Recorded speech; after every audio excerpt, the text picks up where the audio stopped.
నాగేశ్వర్ గారు, కేసీఆర్ మెదక్ నుంచి పోటీ చేస్తారని పార్టీ వర్గాల నుంచి లీకులు వచ్చాయి సార్. ఆ తర్వాత పోటీకి సంబంధించి కేసీఆర్ ఎలాంటి నిర్ణయం ఇప్పటికైతే తీసుకోలేదని హరీష్ కూడా కామెంట్ చేశారు. ఇప్పుడు లోక్సభ ఎన్నికల బరిలో కేటీఆర్ ఉండబోతూ ఉన్నారని ప్రచారం జరుగుతోంది. అదే నిజమైతే బీఆర్ఎస్ వ్యూహం ఏమై ఉండవచ్చు? అంటే బీఆర్ఎస్కి ఇప్పుడు 9 స్థానాలుంటే నా గుర్తున్నంత వరకు వారికి 3 నియోజకవర్గాల్లోనే మెజారిటీ వచ్చింది. 4 నియోజకవర్గాల్లో 3 to 4 నియోజకవర్గాల్లో మెజారిటీ వచ్చింది, మిగతా రాలేదు. సో అందువల్ల మెజారిటీ వచ్చినటువంటి అంటే ఇప్పుడున్న అసెంబ్లీ ఎన్నికల ఓటింగ్ సరళిని చూస్తే బీఆర్ఎస్ 3 నుంచి 4 సీట్లను మించి గెలుచుకోవడం కష్టం. కొన్ని చోట్ల గెలిచినా కూడా ఆ మెజారిటీ వచ్చినా కూడా చాలా స్వల్పమైన మెజారిటీ మాత్రమే వచ్చింది.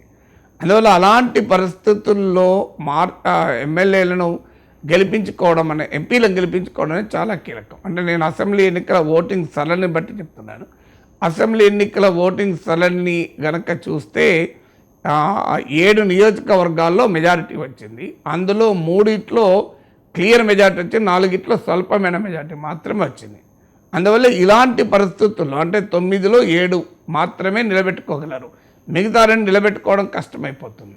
ఆ మిగతా 7లో కూడా 4 స్వల్పమైన మెజార్టీతో గెలిచారు, 3 మాత్రమే క్లియర్ మెజార్టీతో గెలిచారు నాకు గుర్తున్నంత వరకు.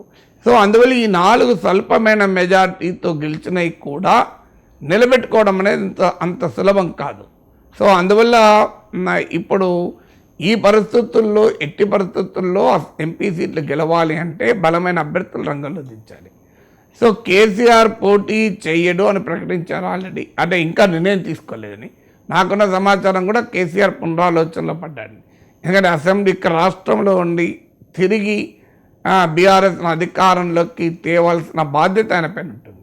దాంతోపాటు కాంగ్రెస్ ప్రభుత్వం ఎక్కువ రోజులు ఉండదు అన్నొక విశ్వాసంలో నమ్మకంలో బీఆర్ఎస్ ఉంది. ఎందుకంటే కాంగ్రెస్ ప్రభుత్వాలు తమ బరువుతో తామే పడిపోతాయనే నమ్మకంతో బీఆర్ఎస్ నాయకత్వం ఉంది.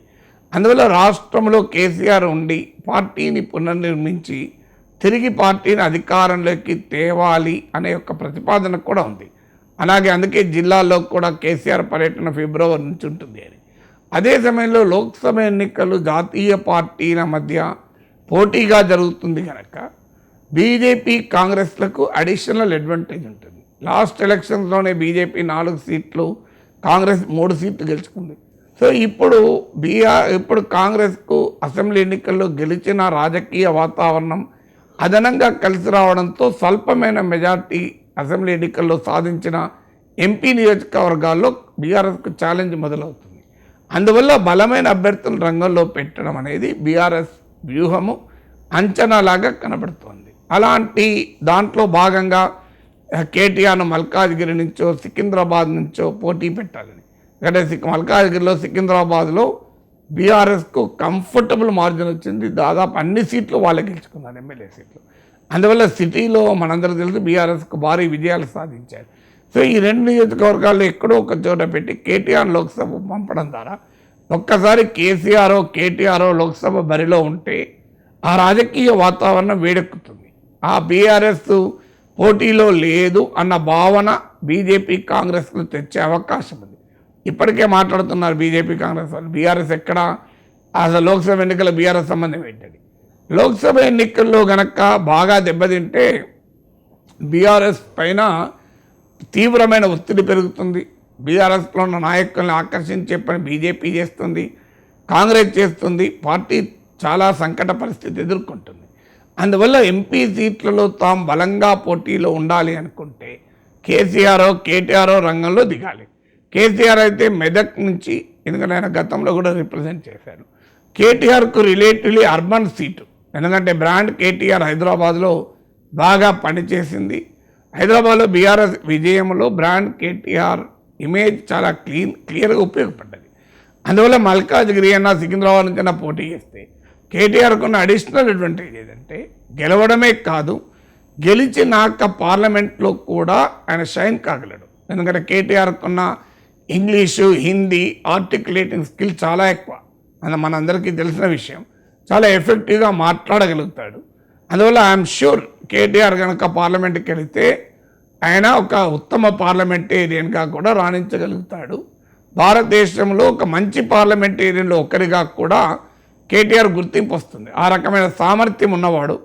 అందువల్ల సబ్జెక్ట్ ఉంది, ఇంగ్లీష్ హిందీలో బాగా మాట్లాడగలుగుతాడు. కేటీ రామారావు కనుక కేసీఆర్ కొడుకుగా బీఆర్ఎస్ వర్కింగ్ ప్రెసిడెంట్గా ఇమేజ్ ఉంటుంది. అది రేపు బీఆర్ఎస్ను కంటిన్యూ చేయాలన్నా ఇతర రాష్ట్రాలకు ఎక్స్పాండ్ చేయాలన్నా ఉపయోగపడుతుంది. జాతీయ రాజకీయాల్లో కేటీఆర్ అవకాశం ఉంటే రేపు పరిణామాలు ఎలా ఉంటాయో చెప్పలేం. కనుక అవకాశం ఉంటే కేంద్రంలో మంత్రి కావచ్చు.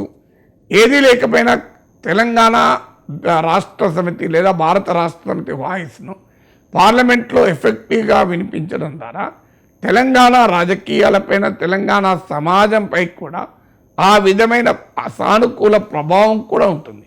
దాంతోపాటు ఇప్పుడు కేసీఆర్ లోక్సభకి వెళితే తెలంగాణలో ఎవరు కేటీఆరా హరీష్ అనే చర్చ ఉంటుంది.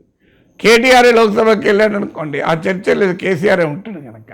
సో ఇలాంటి అనేక ఫ్యాక్టర్లు అయితే కేటీఆర్ను బహుశా రంగంలో దించాలన్న ఆలోచన ఏమైనా చేస్తున్నారేమో. Right sir.